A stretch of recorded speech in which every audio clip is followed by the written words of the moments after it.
Volvemos a conversar de lo que ha estado ocurriendo y lo que viene también en materia política con nuestros panelistas en Miradas en Alerta, Gloria de la Fuente y Gonzalo Miller. Y partamos analizando entonces lo que ocurrió el día domingo para la conmemoración del 18 de octubre, Gonzalo, a ver si retomamos ahí lo que tiene que ver con estos hechos de violencia, de qué manera pueden afectar lo que va a pasar en los próximos días y particularmente el 25 de octubre. Yo creo que esos hechos de violencia, como decía, bueno, no hemos logrado tener una respuesta y una amenaza no solamente a este proceso, ni siquiera al plebiscito, que es circunstancialmente este domingo, ¿no? Sino que una amenaza a la convivencia democrática.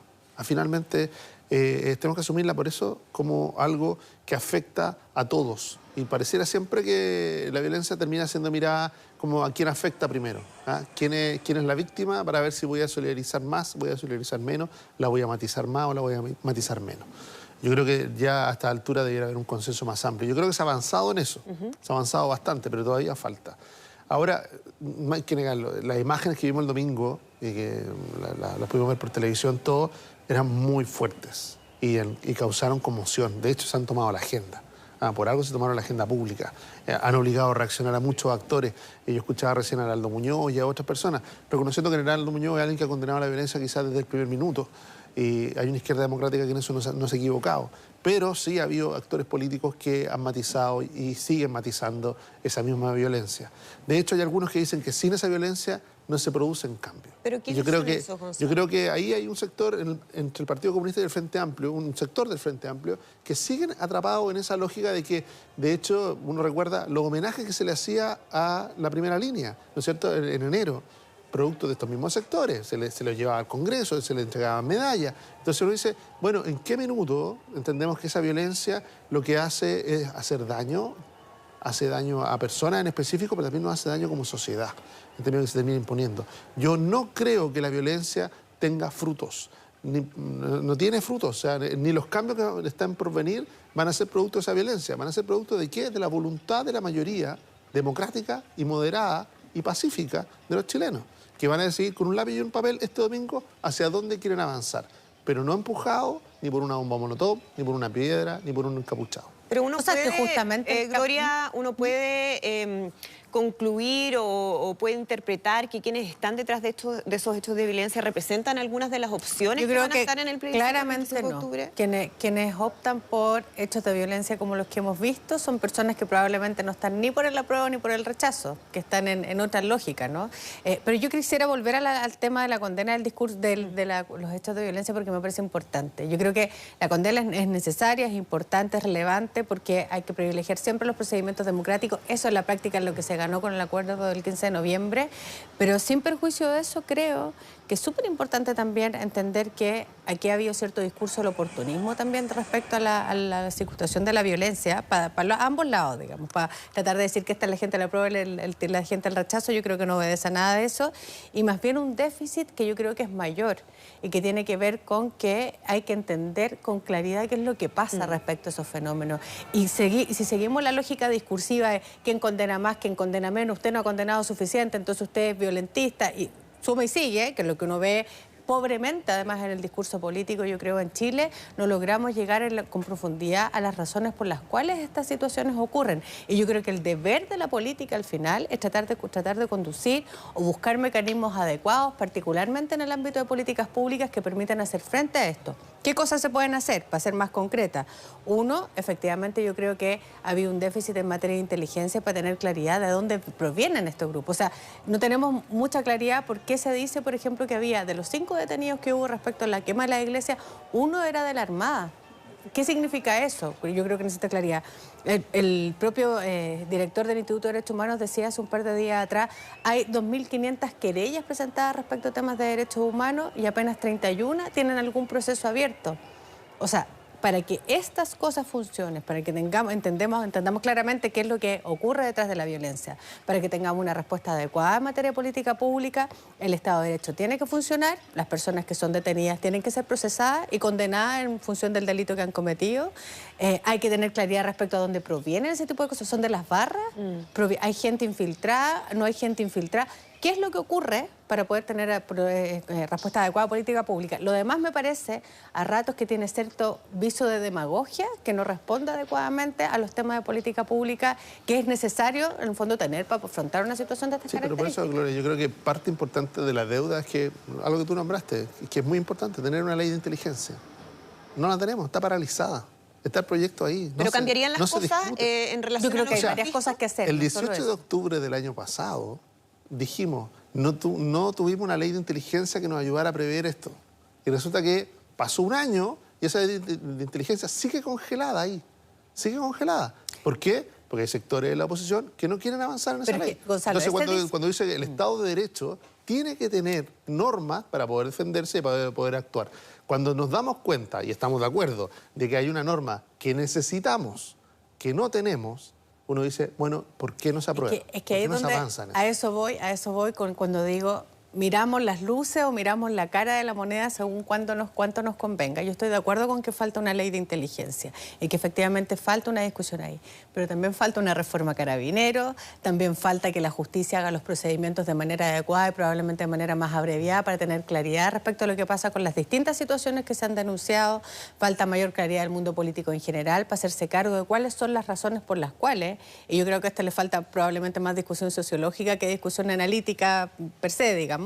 Y entender cuáles son las razones por las cuales, por ejemplo, vimos las barras, un ejemplo del fin de semana, las barras que hasta aquí, en una cosa muy curiosa, desde el 18 de octubre en adelante habían colaborado, después tenemos gente enfrentándose en las calles, entonces tomándose en el fondo el espacio público como un espacio de enfrentamiento súper violento, versus veíamos un montón de familias y gente en otras partes manifestándose de manera adecuada, convirtiendo el 18 de octubre, yo creo, en un hito que probablemente nos va a seguir durante el resto de nuestras vidas, a lo menos, digamos. Entonces, creo que hay una necesidad de salir de la cuestión discursiva, que probablemente a la política la hace súper bien y probablemente muchos ganarán muchos espacios con eso, pero que creo que tiene que ir más allá, tiene que ir necesariamente a entender las causas y entender las discusiones respecto al debate en el Estado de Derecho, que me parece que es clave. No solo desde la lógica de los medios, digamos, uno dice, se toma la agenda y parece que los medios dijeran, oiga, tiene que conversar. No, en la agenda política pública. En la ciudadanía, las mismas imágenes muy violentas circulaban en directo. Si hoy día estamos en una sociedad que es transparente absolutamente. Ese enfrentamiento de barras, que fue a las 3, 4 de la tarde, o sea, muy temprano, lo vimos en directo y la familia lo vieron en directo. Y ese tipo de asociación de violencia, de descontrol, de ausencia de autoridad, de que no hay Estado de Derecho, había incidentes graves, eso es algo que se termina transformando en una pedagogía de la violencia. Y por eso digo, como sistema político, nos tenemos que hacer cargo. Todos los sectores se tienen que hacer cargo. O sea, ¿cómo conversa al mismo tiempo que estamos diciendo, mira, vamos a dar un paso decisivo desde lo cívico, plebiscito, al mismo tiempo, en paralelo, tenemos ese tipo de actividades en la calle? Eso no conversa. No conversa. O sea, nosotros podemos sentir muy orgullosos de resolver nuestras diferencias a través del plebiscito, pero al mismo tiempo tenemos que hacernos cargo de cosas que nos dan vergüenza y que nos deberían dar vergüenza a todos, como los hechos de violencia el domingo. Entonces dicen, eso nos da vergüenza, tenemos que tomar acciones. Yo estoy de acuerdo, no podemos quedarnos en una condena. Ya las condenas, pasado el tiempo las condenas. Hoy día lo que hay que hacerse cargo de tener una legislación que permita al Estado de Derecho resolver hechos de violencia como los que vimos el domingo y que no se transformen en algo normalizado. Es decir, decirle, mira, cada vez que hay una manifestación, va a ocurrir. Los medios dicen, claro, ya, mira, hasta esta hora podemos cubrir así y después tenemos que alejar. Y ese cambio de legislación va a implicar un cambio en las instituciones también, porque ahora está la discusión respecto a los informes de inteligencia que hubo en ese momento, qué es lo que hizo la ANI, qué es lo que hizo la Dirección de Inteligencia del Ejército, donde supuestamente habría salido esta información respecto a la injerencia externa, el discurso de la guerra que hizo el presidente, que ahora se cuestiona. ¿Qué pasa con eso también? ¿Estamos todavía muy atrasados respecto a la mirada que estamos teniendo de los fenómenos que están pasando? Pero más que atrasados, o sea, estamos en un nivel precario total. O sea, uno dice, el ejército primero, el ejército no puede hacer inteligencia interna. Por ley, no lo puede hacer. Por eso es que uno mira el informe, que lo ve precario, solamente tiene algunas trazas de si es que hubiera algo que no fuera propio, interno. Si es interno, ellos no lo pueden ver. No es su tema. Por ley no lo pueden hacer, los institutos armados. Pero resulta que, y eso está muy bien que sea así, perdona, o sea, eso está muy bien que sea así. Eso, la experiencia pasada no fue... Es muy bueno que ellos tengan, porque va en sentido con su mirada respecto a la soberanía y de la protección del país. Pero lo que no hemos dado el paso siguiente, si yo me acuerdo de una cosa, mira, tenemos que aprender de nuestra propia historia. desarmar la violencia política en Chile, a los grupos terroristas en Chile, fue una labor que hizo la democracia. Y la hizo a través de una oficina, a través de agentes encubiertos, a través de delación, a través de bonos, a través de recursos del Estado. Se dotó al Estado de Derecho para desarticular a grupos terroristas que seguían operando en un país democrático de a partir del 90 hacia adelante. Entonces, decirle, bueno, eso mismo, mirado a los ojos de hoy día con este sistema político no lo podríamos haber hecho. Esos grupos hubieran seguido operando. Porque no hubiéramos puesto nunca de acuerdo en que había que hacerlo. Pero por la vía del derecho. Porque el discurso político en general y la dinámica política se ha deteriorado un montón. O sea, la imposibilidad de llegar a acuerdos o generar discursos en general es porque en general ha primado un cierto discurso del odio que fomenta el odio y se ha polarizado el ambiente. Yo creo que hay que volver a una cierta sensatez respecto a la discusión de este tipo de materia. Pero para eso es necesario, insisto en el punto, salir de la lógica como demagógica de quién condena más, quién condena menos la violencia, sino que ir a las causas profundas y a la necesidad de generar políticas públicas en esa materia, ¿no? Porque, insisto, dependiendo de quién mire, la cara de la moneda es cuál es el discurso que finalmente levanta. Yo creo que hay una cuestión mucho más profunda y creo que es particularmente relevante porque afortunadamente los hechos solo ocurrieron el domingo y han ocurrido algunos episodios aislados en el país, pero no se ha generalizado esta cuestión como para poder tener un ambiente, yo pensé al menos un poco más crispado probablemente para el domingo. Hay que cuidarlo sin duda. Bueno, pero todo el proceso que viene después, perdón Andrea, del domingo y todo el proceso que va a acompañar el proceso constituyente, el debate que van a tener que tener los convencionales constituyentes, la comisión mixta, va a ser un ambiente que va a estar, si no llegamos a soluciones y acuerdos rápidos, muy crispado. Y un debate constitucional requiere necesariamente cierta parsimonia, cierta paz social, ciertas condiciones, obviamente, para que sea adecuado el resultado de ese proceso. Una parte importante de esto, obviamente, es el gobierno, ¿no? Y vamos a escuchar cuál fue la reacción del ministro del Interior, Víctor Pérez, en relación a los hechos ocurridos el domingo. Lo que vivimos ayer, hechos de violencia absolutamente inaceptables, brutales algunos, deben ser condenados. Y nuestras policías, nuestro ordenamiento jurídico, que es como la democracia se enfrenta a los violentos, está actuando para someter a los tribunales a quienes realizan estos hechos que condenamos enérgicamente. Pero no solamente los condenamos, sino que los enfrentamos. Y los vamos a seguir enfrentando porque los chilenos merecen, requieren, necesitan y anhelan vivir en paz. Y vamos a resolver, reitero, nuestras diferencias, nuestras dificultades, y vamos a trabajar por nuestros anhelos a través de los caminos de la democracia. Los caminos de la democracia, que obviamente incluye lo que va a ocurrir el domingo 25 de octubre, el plebiscito constitucional. Y quiero preguntarte en ese sentido, Gloria, si tú crees primero que esto va a tener un efecto, lo que veíamos en las imágenes, ¿no?, de los últimos días, posiblemente a favor o en contra de alguna de las opciones, si tú crees que efectivamente alguien puede capitalizar esos hechos de violencia, y si es que hay algún tipo de riesgo en términos de la participación de las personas, si es que va a haber quizás un desincentivo de algunos a participar, y qué tan riesgoso sería eso. Yo creo que ha habido intentos, más bien diría, de capitalizar lo que ocurrió el domingo, y yo creo que nadie en la práctica lo va a lograr. Probablemente si hay ni quienes están por el apruebo ni quienes están por el rechazo. Yo creo que los únicos que capitalizan en la práctica son aquellos que no creen en el sistema o en la vía institucional para resolver nuestros conflictos, y yo creo que en eso hay que ser claro. Si alguien cree que puede capitalizar de alguna de las dos opciones, yo creo que eso francamente no es posible. Y respecto a lo otro que decía sobre los efectos como en la participación, yo creo que los efectos de la participación están mucho menos condicionados a lo que vimos probablemente el domingo, ni el proceso que ha venido después del 18 de octubre, y están mucho más condicionados a la situación sanitaria y la confianza respecto a la situación sanitaria. Vamos a ver un par de cosas al menos en los próximos, en el día mismo de la votación, ¿no? Uno, que va a haber evidentemente aglomeraciones porque el aforo en los recintos de participación, los recintos donde se va a producir la votación, aunque hay muchos más que antes, de todas maneras, dado el aforo va a haber probablemente fila y va a haber espera, y probablemente eso va a poder provocar cierto atochamiento, y probablemente también, y esto ha pasado en otros países, y no a propósito de la pandemia, sino que también a propósito de otras situaciones, es que empiezan a circular ciertos mensajes de temor respecto a la situación sanitaria, en qué condiciones, etcétera. Entonces, Yo creo que si hay algún peligro para la participación, y no tengo la impresión de que vaya a haber muy baja participación, tampoco creo ¿Podemos que... hacer una proyección? ¿O cuál sería lo deseable al menos? Tengo la impresión que debiéramos andar en torno al 65% de participación, espero. Ahora vamos a ver cómo funciona lo de las condiciones sanitarias y qué es lo que las personas en el fondo efectivamente, o cuánto confían las personas en esto que va a pasar. Es buena lo que acaba de decir el presidente de la República, de hecho que se va a garantizar al menos en los sectores rurales donde más dificultad hay para llegar a los locales de votación, transporte gratuito. Ahora, ojalá hubiese sido también parte de las decisiones en las regiones, en las urbes, digamos las grandes urbes. No fue así. Pero vamos a ver qué es lo que sucede. Mi estimación es que vamos a andar sobre el 65%. Quiero ver si Gonzalo coincide o cuál sería su No, es más, yo creo que va a ser cifra un poco deseable. más conservador. Yo creo que nosotros tenemos un problema de participación. Ese problema no se ha ido, está ahí. Es como mucha sensación de que aquí hay un evento que cambia todo, pero resulta que seguimos siendo los mismos, con nuestras virtudes, con nuestros defectos, con nuestros intereses. Y yo creo que nosotros tenemos un problema de participación. Lo tenemos históricamente. Yo lo pondría como piso la participación de la segunda vuelta, esos 7 millones de personas que fueron a votar. Eso es más o menos 49%.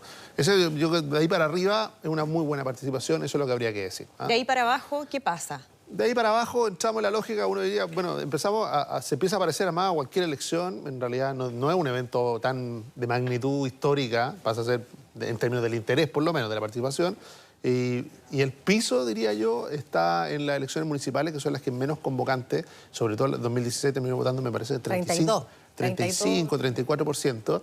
Y eso, obviamente, que uno diría, ya, menos de eso, menos de un tercio. Ya. O sea, si vota menos de un tercio, realmente sí. No tenemos un problema de legitimidad. Yo en eso no me equivoco. No un problema de legitimidad, pero sí vamos a tener un problema respecto de cualquiera sea el resultado, porque cuando vota 1 de cada 3 chilenos, en realidad eso permite cualquier tipo de juego con los resultados. Decirle, eso típico que se ha hecho, ¿no es cierto?, de decir, mira, claro, salió presidente, ganó el 55%, pero votó a la mitad. Imagínate con el plebiscito, que es un evento de una magnitud mucho mayor. Pero la verdad, yo, siendo conservador, soy optimista, yo creo que va a generar una participación, no va a ser histórica, yo creo que no, pero porque si fuera 60% estamos hablando de casi...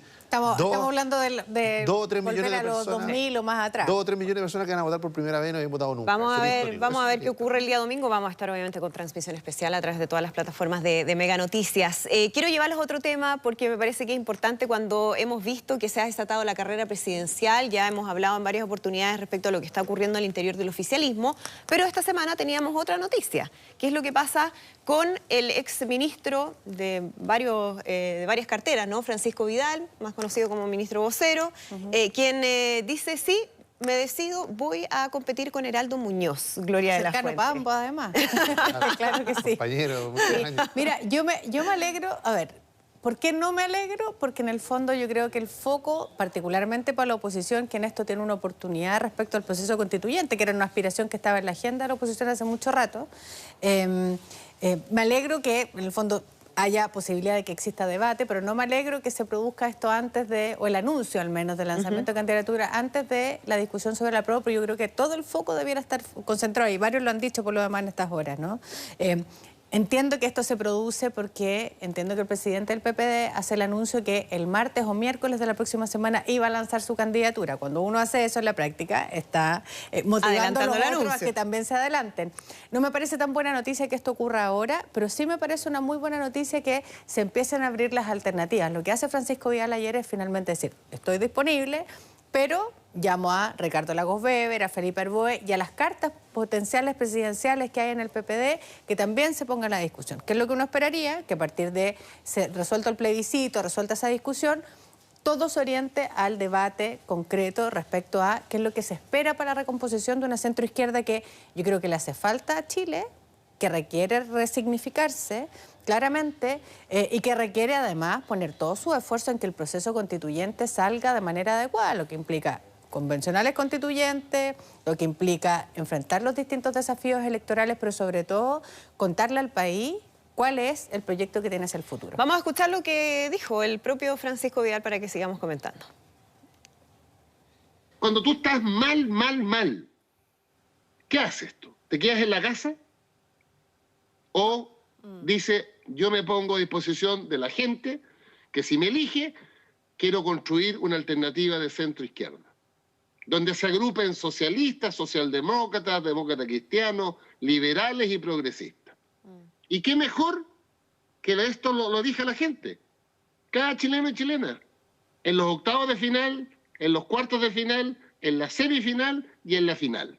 Que lo elija la gente, dice Francisco Vidal, Gonzalo Miller. ¿Qué te parece? Bueno, sí, a mí me hace sentido, independiente de hacerle suerte a Pancho Vidal, ¿no es cierto?, el primer candidato televisivo, 100% televisivo, ¿no? Diríamos, porque claro, él no obedece a una estructura... Política. Sí, sin Claro. duda la tiene, de ministro y todo, pero ¿qué duda hay de que su presencia en los medios lo tiene en la posición que lo tiene hoy día? ¿Ah? La ventaja que tiene sobre Aldo Muñoz no es la estructura partidaria, el presidente del partido es Aldo Muñoz, sino que él tiene una conexión un poco distinta. Como Pero Lavín, como Joaquín Lavín, ¿no? Como Lavín. Sí, y en eso yo creo que él apunta bien cuando dice esto va a depender, si depende de los partidos, tiene poca opción, mi amigo Vidal.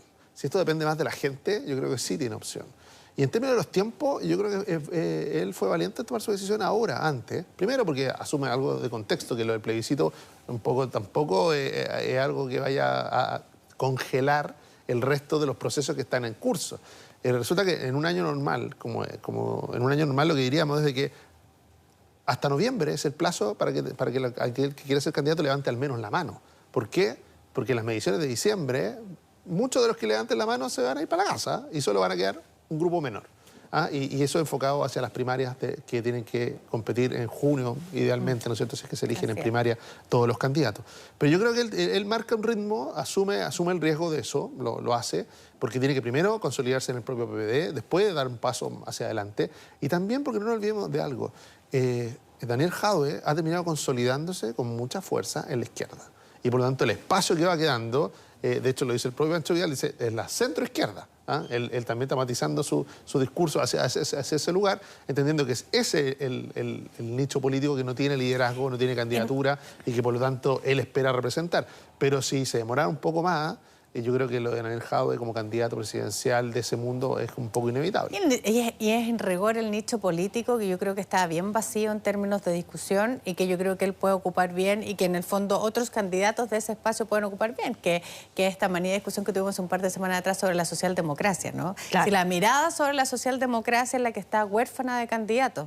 Y yo creo que es una, por eso decía que malo que ocurra 2 días antes de un plebiscito, 3 días antes de un plebiscito, qué bueno que ocurra en la práctica hoy en día este debate, porque es el debate que está en el fondo sin candidato, que Lavín haya llegado a declararse como un candidato a la socialdemocracia obedece un poco a eso, es orfandad, y es orfandad además que yo creo que tiene un correlato con lo que uno ve en las encuestas respecto a las expectativas de la ciudadanía. Si uno mira y lee lo que está pasando en la ciudadanía no se define hoy en día ni autodefine de izquierda ni de derecha, pero sí tiene valores súper claros asociados más al Estado, más a los valores más liberales, y eso es una alternativa, sin lugar a duda, y menos pro mercado probablemente. Es una alternativa evidentemente de la socialdemocracia, que hemos visto además gobiernos exitosos en otras partes del mundo, y creo que esa es la alternativa que está huérfana y que hoy en día Francisco Vidal llega con astucia. Yo creo que la representa bien, además porque como quedaron los bloques electorales, ¿no es cierto?, producto de los pactos, quedó la nueva concertación en un lote,